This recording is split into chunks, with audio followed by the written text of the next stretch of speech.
예, 안녕하세요. 이지영입니다.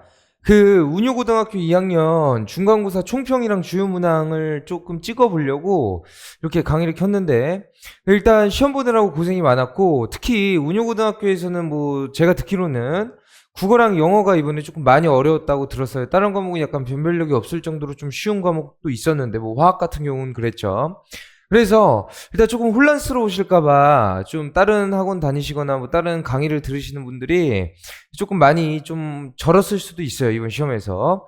그래서 일단 가볍게 총평부터 먼저 할 거고요. 그리고 이제 주요 문항 같은 걸 좀 보면서 운효고등학교가 어떻게 시험의 기조가 바뀌고 있는지, 그리고 이렇게 어려웠던 적이 처음이기 때문에 아마 갈피를 못 잡으실 분들이 굉장히 많을 거예요. 그래서 그 갈피까지 어떻게 이제 나머지 우리 3학년 때도 이제 시험을 보니까 기말고사도 마찬가지고, 그래서 그런 나머지 시험을 어떻게 대할 건지에 대해서 이제 간단하게 조금 얘기를 해보고자 이렇게 강의를 찍게 되었습니다. 자, 우선 이렇게 총평부터 먼저 정리를 해왔는데요. 일단 난이도는 중상이에요. 중상. 근데 이제 우리 운유고 친구들이 시험 문제가 기존에 워낙 쉬웠기 때문에 다른 학교에 비해서 말씀을 드리는 거예요. 이제 체감 난이도는 상이 되지 않았을까 라고 일단 생각을 합니다. 체감은 일단 상이었는데, 제가 봤을 때는 솔터고등학교나 장기고등학교에서 만약에 이렇게 나왔다라고 치면 이 시험 문제가 그냥 무난하거나 조금 쉬운 편에 속했을 것 같아요. 근데 계속 쉬운, 너네들이 못한다라는 얘기가 아니라요, 그냥 계속 쉬운 환경을 조성해 주다가 갑자기 이렇게 내면 어려울 수밖에 없을 거예요. 그에 따라서 예상 등급컷도 이렇게 예측을 해봤는데, 1등급은 한 80점 중후반대가 될 가능성이 굉장히 높아요. 이렇게 얘기를 들어보면 100점은 넘는 걸로 알고 있고, 아예 없는 걸로 알고 있고요. 그리고 이제 90점대도 그렇게 많지 않습니다. 한 두 개만 틀려도 이제 80점대로 내려가죠. 이제 배점이 큰 문제를 틀렸기 때문에 다들. 그래서 이제 1등급은 한 86점 정도 나올 것 같고, 2등급과 3등급을 한번 볼 건데, 일단 2등급은 70 중반으로 써놨고 80점은 한 60 후반대 이렇게 써놨는데, 이 2등급을 일단 우리가 한번 주의 깊게 잘 봐야 돼요. 2등급과 3등급을. 그 이유가 뭐냐면 이 점수대에 굉장히 많은 애들이 포진이 돼 있을 거예요. 자, 이 얘기가 뭐냐면 결론부터 얘기를 할게요. 일단 중간고사를 보고 일희일비할 필요가 아예 없다 이겁니다. 그래서 예를 들면 이거예요. 2등급과 3등급의 컷을 보면 배점이 큰 문제가 어려웠고, 기존에 2, 3등급 받는 친구들이기 때문에 쉬운 문제는 틀렸을 거예요. 아니, 쉬운 문제는 맞았을 거예요. 그러면 틀린 문제는 이제 어려운 문제라고 했을 건데, 어려운 문제는 배점이 굉장히 높아요. 막 5점 몇, 5.5 이렇게 가는 경우도 있고요. 그렇기 때문에 2등급과 3등급의 컷이 한 두 문제 정도밖에 차이가 안 나요. 그럼 만약에 70점을 맞았다고 칩시다. 70점 맞은 친구들 굉장히 많은 걸로 알고 있는데, 70점을 맞았으면 3등급인데 한 개만 더 맞췄으면 2등급으로 오르는 거야. 근데 이제 너네들도 대입을 어느 정도 이제 경험을 할 시기이기 때문에 알 텐데, 2등급과 3등급은 꽤나 큰 격차를 갖고 있어요. 가령 2등급 때를 맞으면 인서울권에 진입을 하지만 3등급을 맞으면 이제 3등급 때부터는 직어국도 슬슬 쓰기 시작하거든요.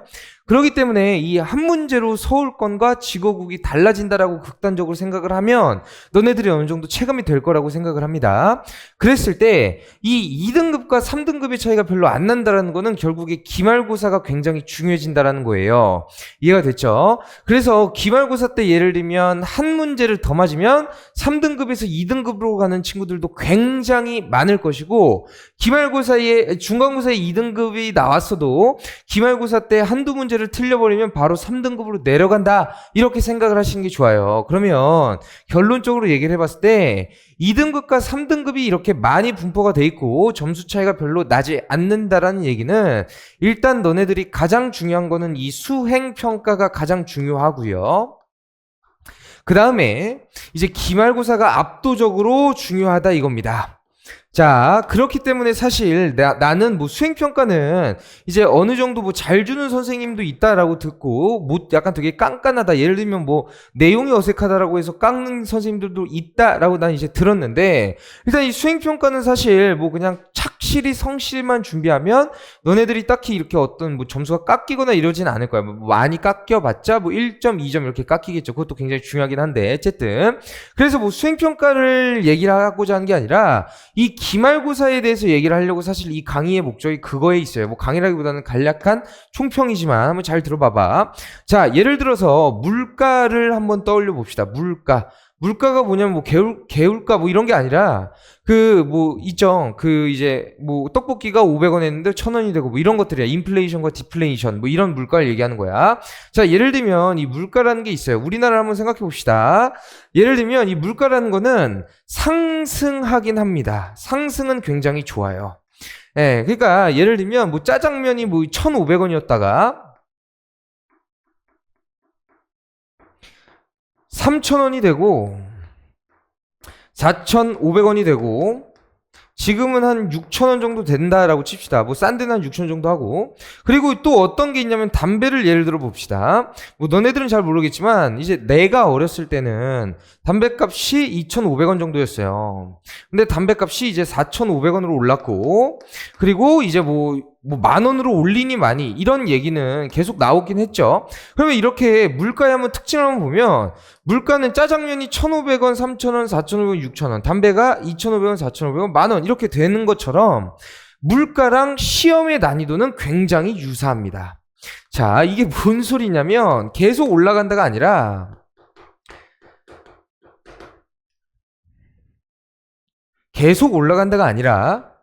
한 번 올라가면 떨어지지 않습니다.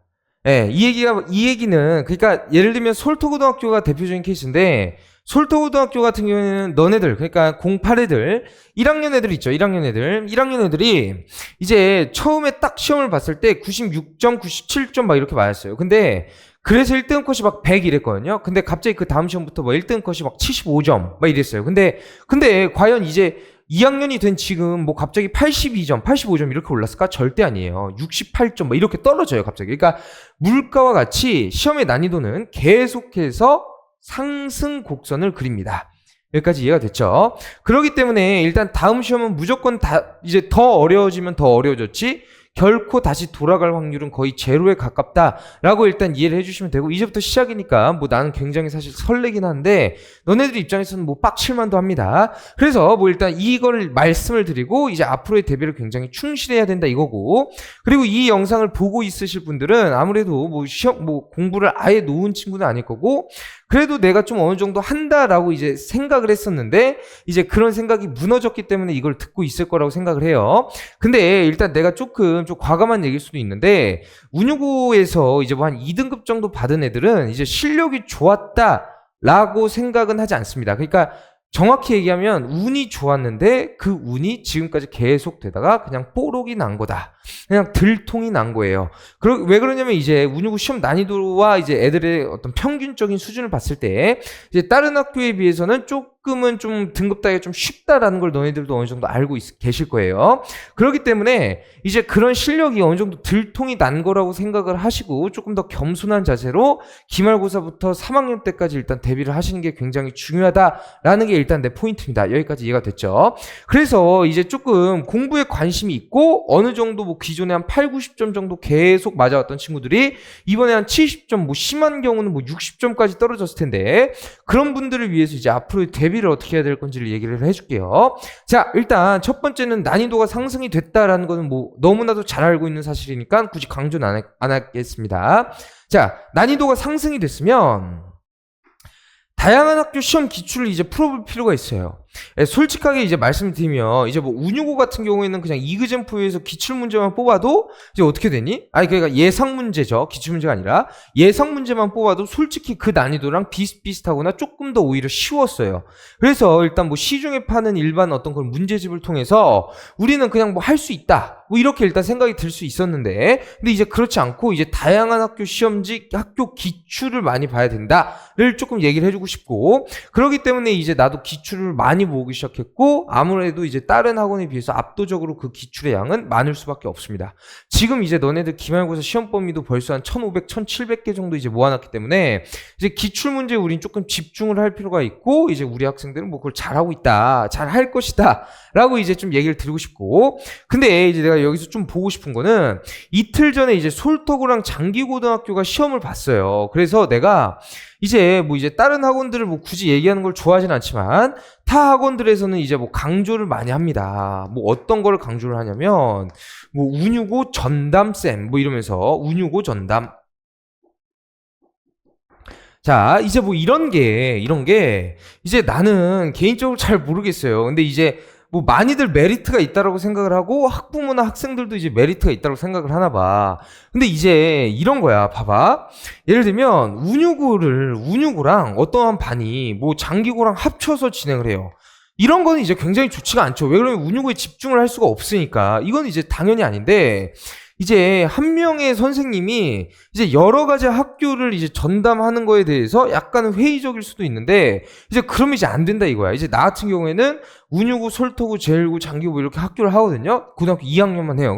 근데 그 고등학교 2학년에서 이 다른 학교의 기출을 아예 못 봅니다. 그러니까 약간 어떤 거냐면 운유고 전담이다라고 해서 들어갔는데 뭐 딱히 운유고에 대해서 아는 것도 없고 그냥 막 운유고 애들만 해. 그러면 그건 그냥 거의 사기에 가까운 것이기 때문에 나는 이걸 굉장히 좋다라고 생각은 안 하고 그냥 여러 가지 학교의 어떤 기출 문제를 보고 조금 지면을 좀 넓힐 수 있는 강사가 조금 지금은 좀 필요할 때라고 생각을 해요. 개인적으로. 왜 그러냐면 학교 시험이 갑자기 어려졌고 이제 다른 학교의 기조를 따라가기 때문에 이제 조금 시야를 넓혀야 됩니다. 오케이? 그래서 이제 내가 이걸 좀 얘기를 해주고 싶은데 뭐냐면 이틀 전에 솔토고랑 장기고가 영어 시험을 봤어요. 근데 24년도 9월 모의고사가 이제 시험 범위가 똑같았거든.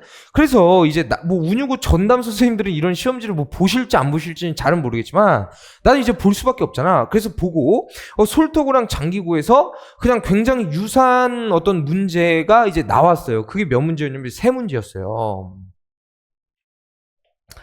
이걸 이제 내가 보여줄 텐데 이 세 문제가 11번, 20번, 18번 이렇게 있거든요.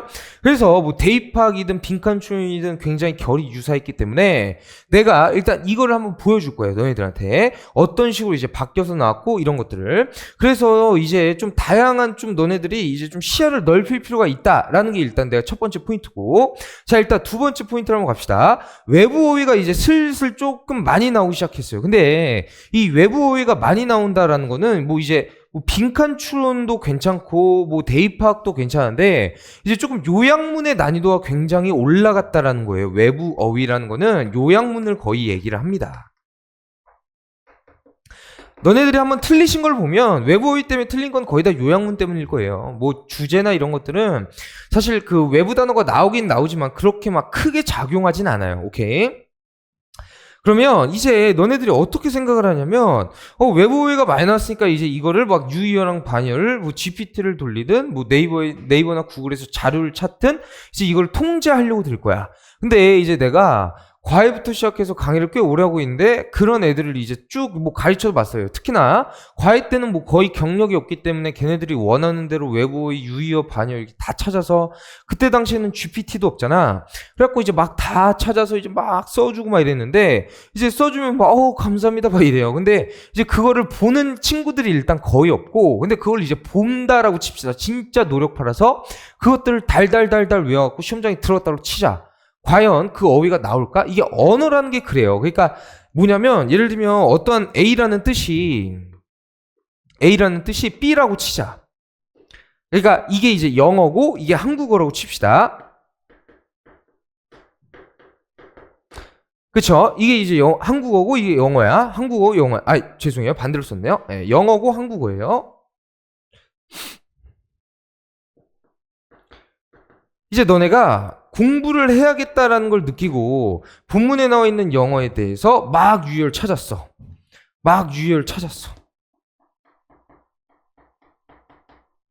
이렇게 찾았어. 그래서 이제 막 이것들을 외우고 가서 이제 진짜 성실한 애들이야. 막 외우고 가서 이걸 이제 딱 잘 볼 수 있겠다 했어. 근데 갑자기 이 한국어의 뜻이 집중하다예요. 그래서 집중하다라는 뜻 뭐 예를 들면 concentrate, focus 막 이런 것들 다 찾았어. A를. 근데 이제 여기에서 갑자기 이게 아니라 B 다시가 시험에 나온 거야. 그게 어떤 거냐면 주의를 기울이다예요.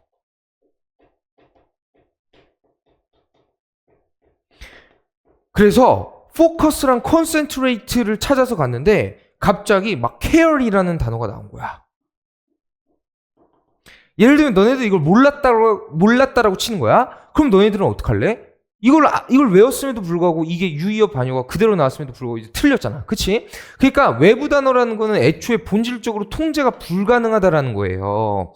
그렇기 때문에 너네들이 할 수 있는 거는 이제 내 경험상 최적의 방법은 뭐냐면 본문의 단어를 곱씹어 보면서 그 의미를 약간은 추론할 수 있을 정도로 조금 숙련도를 높여야 된다가 이제 포인트가 되는 거예요. 추론을 가능하게 만들어야 돼요. 그러니까 왜 이 단어가 이 문장에서 왜 하필 쓰였는지에 대해서 우리가 곱씹어보면서 공부를 좀 자세하게 해야 된다는 거야. 여기까지 이해가 됐죠? 자, 그 다음에 그러니까 이거는 이제 내 수업을 들으면 조금 이제 좀 어떤 의미인지 알 수 있을 거예요. 그러니까 이게 말이라는 게 사실 뭐 전달되면 좋은데 이게 뭐 다 사람들만의 생각이 다르기 때문에 내 말의 어떤 의도를 정확히 파악하기 좀 어려울 수 있어. 그러니까 이게 왜 이 문장에서 쓰였는지를 이제 너희들이 반드시 좀 분석을 해야 된다라는 게 일단 내 추상적인 포인트고. 자, 세 번째 일단 갑시다. 각 문장의 흐름을 반드시 파악할 거야. 그러니까 마찬가지야. 예를 들면 어떤 문장이 있어. 내가 이거 2번 한번 가볼게요. 2번에 조금 구체적인 예시를 써주면 어떤 문장이 있어. 근데 이렇게 막 주어, 동사, 목적어가 이렇게 나왔다고 치자. 나왔다고 쳤어. 그러면 이 동사가 이 문장에서 이 목적어의 관계가 순접인지 역접인지에 대해서 우리는 분석을 해야 된다라는 거야. 이게 2번 얘기고 이 3번 얘기가 뭐냐면 이제 이거는 글이에요. 너네 이제 본문이겠지? 이렇게 글이 딱 있어.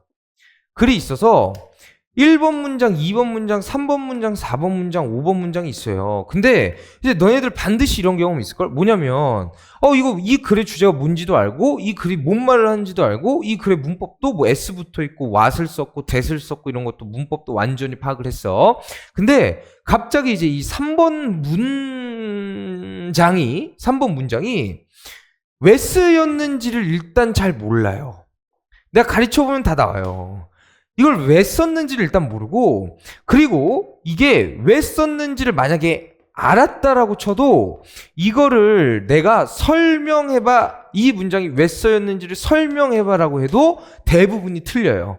근데 이제 이런 게 안 되어 있기 때문에 우리가 이제 문장 삽입에서 변형 문제, 내가 그것도 간략하게 해설을 할 건데 그것도 이제 틀리게 된 거야. 그래서 이제 이게 왜 쓰였는지, 그러니까 너네들이 이제 그런 문장들이 꼭 한 개씩 있지 않니? 뭐 한두 개 있지 않니? 본문을 보면.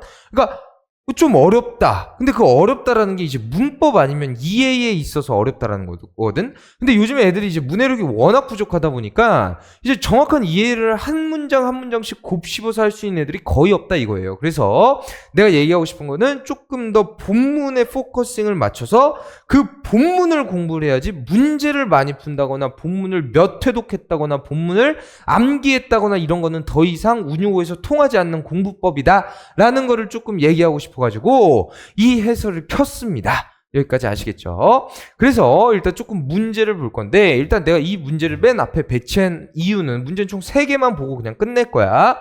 이 문제를 맨 앞에 배치한 이유는 내가 이걸 조금 얘기하고 싶어서요. 이 2번과 3번을 좀 통틀어서 얘기를 하고 싶어서고, 이걸 엄청 많이 틀린 걸로 알고 있어요. 그래서 일단 좀 해설을 해볼 건데, 일단 이게 변형이 된 문제예요. 다 아실 거예요. 그래서 일단 이 변형이 된 게 하필 주어진 문장에서 변형이 됐기 때문에 이 주어진 문장을 딱 읽었을 땐 너네는 당황을 하는 게 일단 당연히 맞고, 그래서 일단 이 주어진 문장을 천천히 한번 읽어봤을 겁니다. 어떻게 읽어봤었냐면, 그것은 의미하는데 뭐라고 의미를 하냐면 that they can choose not to dwell on이야. 자, 이런 거에 있어서 이제 문해력이 굉장히 중요하다. 좀 얘기해주고 싶어요. 자, 봐봐. 이게 문해력이란 게 뭐냐면 그냥 그 글을 읽고 이해하는 능력이 아니라, 예를 들면 이런 거야. 자, 이 can이라는 게 있지. 이 can이라는 게 뭘까? 할 수 있다지. 그치? 할 수 있다지. 이건 뭘 나타내? 능력을 나타내요. 자, 일단 여기까지 잡아봐봐. 능력을 나타내고 이 능력을 나타낸다라는 거는 당연히 좋은 의미로 쓰이는 거야.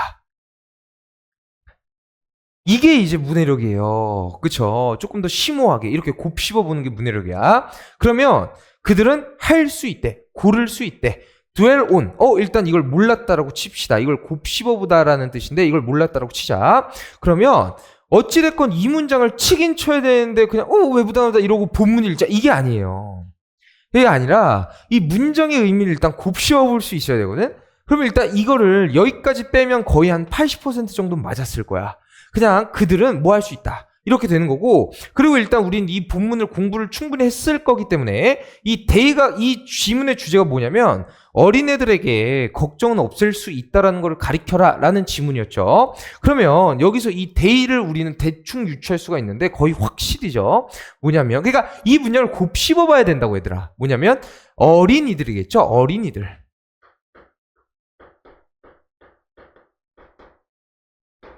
여기까지 이해가 됐니? 그러면 어린이들은 긍정적으로 할 수 있대. 자, 여기까지 이해됐지? 자, 그 다음에 이제 이 문장을 쭉 읽지 않을 거고 그냥 대충 한번 해석하면서 넘겨볼 거예요.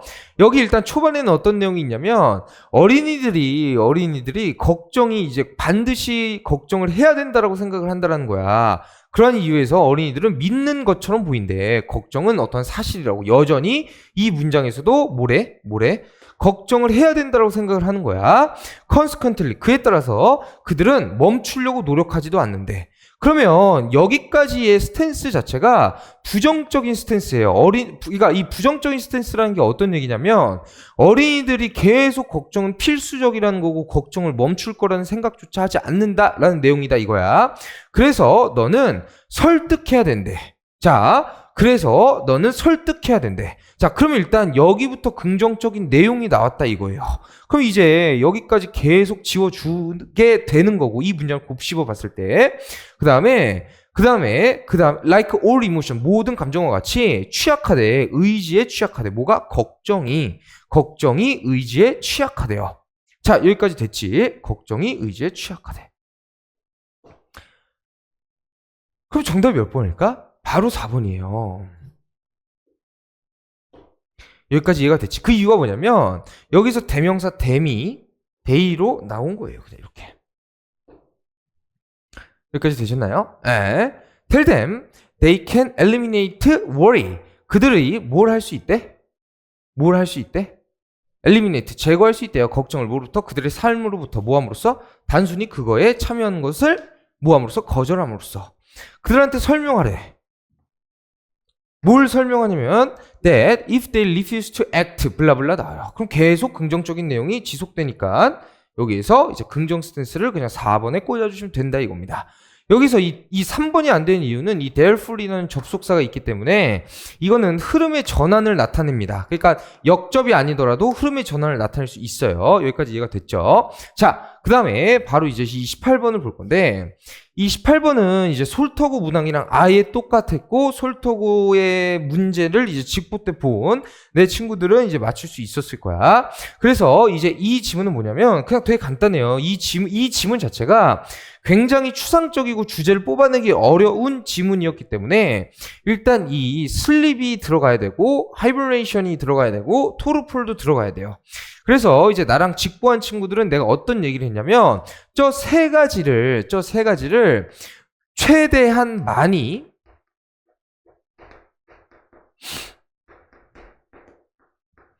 포함한 선지를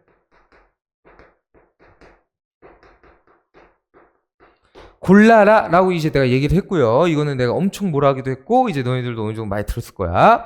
그래가지고 일단 이 선지를 쭉 볼 거예요. 이 선지를 딱 보면 일단 하이버네이션과 잠은요 다른 과정이다. 일단 여기선 두 개의 어떤 선지가 있습니다. 그래서 두 개가 있고 자 그리고 여기서 하이버네이션이랑 슬립은 다르대요. 자 2번 갑시다. 모든 동물들인데 하이버네이트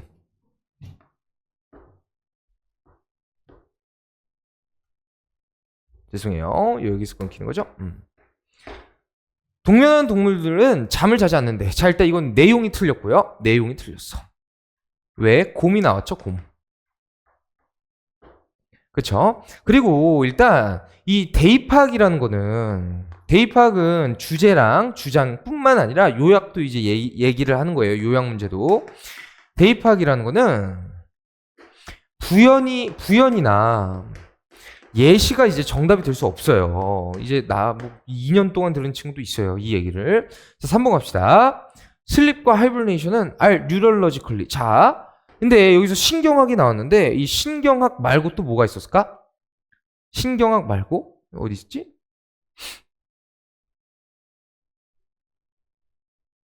자, 여기 있네요. 여기. 신경학과 뭐가 병렬로 나왔어?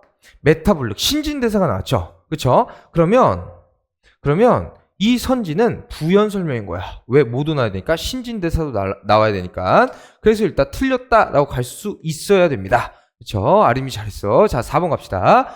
동물들은 베어스들. 자, 이건 뭐야? 일단 예시죠. 예시. 예시니까 일단 4번도 제낄 수 있어야 돼.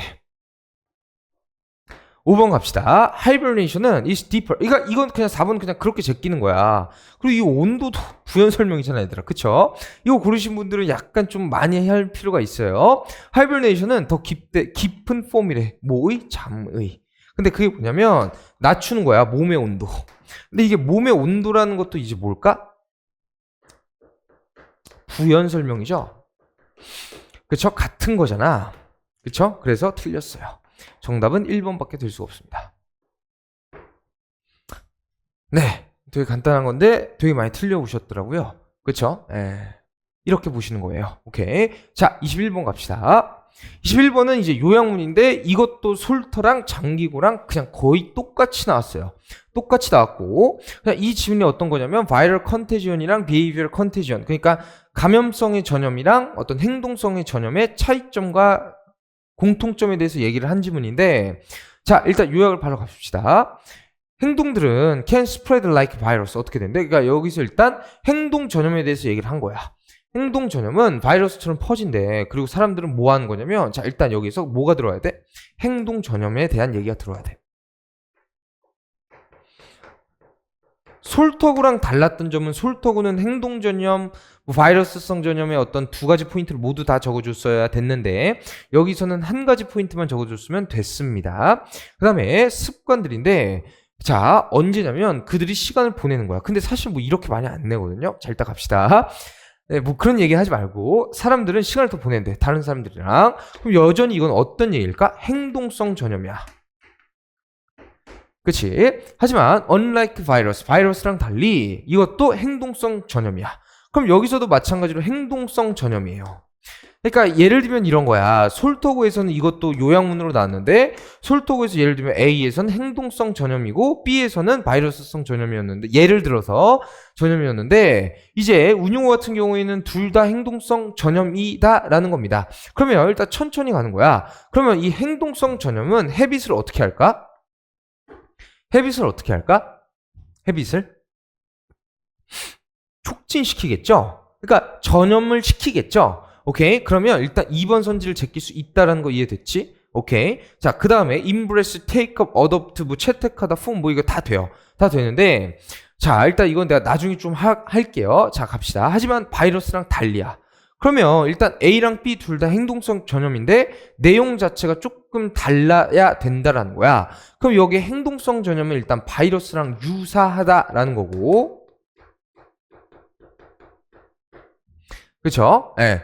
이거랑 달리잖아. 그럼 이건 바이러스랑 달리 이렇게 되는 거야.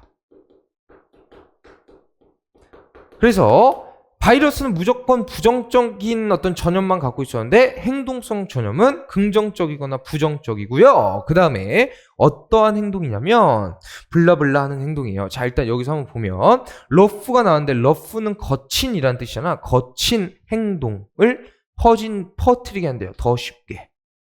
말이 안 되죠. 그쵸? 거친 행동이 퍼진대요. 더 쉽게.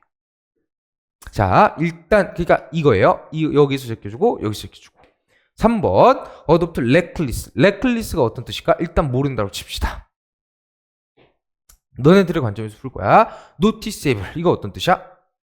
알아차릴 만한이란 뜻이죠. 눈에 띄느냐. 이건 알겠지. violent도 어떤 뜻인지 몰라요. 자, 모른다라고 치자. 자, 그랬을 때 일단 violent를 어느 정도 유추할 수 있는 친구들도 있을 텐데 이거를 그냥 조금만 유추해 보면 이게 부정적이라는 스탠스를 갖고 있는 게 나와. 근데 여기에서 이 바이러스랑 달리 행동성 전염에 대해서 얘기를 했기 때문에 행동성 전염에 긍정 스탠스가 일단 들어가는 게 최선이다라고 얘기를 해야 돼요. 그 다음에 그렇게 되면 일단 이 4번밖에 남은 게 없어요. 우리가 알 수 있는 단어는. 그래가지고 일단 외부 단어가 나와도 우린 충분히 4번 선지를 고를 수 있다. 이렇게 일단 해석이 돼야 됩니다. 여기까지 이해되셨죠? 그래서 일단 뭐 요약문 같은 경우에는 그냥 이제 주어진 문장을 굉장히 포함하는 게 중요하고 이 주어진 문장들의 뜻을 통해서 너네들이 힌트를 얻어서 이제 이 안에 들어갈 수 있는 단어를 유추하는 과정이 굉장히 필요하다라는 걸 이제 조금 얘기를 해주고 싶어요. 그래서 뭐 어쨌든 시험 보느라 고생 많이 하셨는데 이제 뭐 기말고사가 이제 더 고생일 거예요. 왜냐면 이제 난이도 한번 올라갔으니까 이제 난이도를 높여서 공부를 해야 돼요. 그러려면 이제 다시 한번 얘기를 하지만 앞에서 얘기했던 것처럼 우리가 이제 다른 학교의 기출 문제도 굉장히 많이 보셔야 되고 단어와 문장의 의미를 곱씹어서 그 어떤 지문을 완벽하게 이해하는데 조금 방점을 두시면 시험 점수가 안 오를 수도 없고 시험 점수가 오르게 되면 이러한 삭막한 운요고에서 등급을 매우 잘 받을 수 있을 거다라고 일단 생각을 합니다. 그래서 일단 고생을 하셨고 이제 지금 우리 내 강의 듣는 친구들은 이미 내신 대비가 들어갔기 때문에 이제 뭐 별로 하진 않았지만 그래서 일단 충분히 이제 잘 대비를 할 수 있을 거라고 생각을 하고 나머지 분들도 이제 내신 대비를 잘 하셔서 이제 반드시 해결했으면 좋겠습니다. 아시겠죠? 예, 고생하셨고 이제 기말고사 열심히 준비를 하시길 바랄게요. 예, 감사합니다.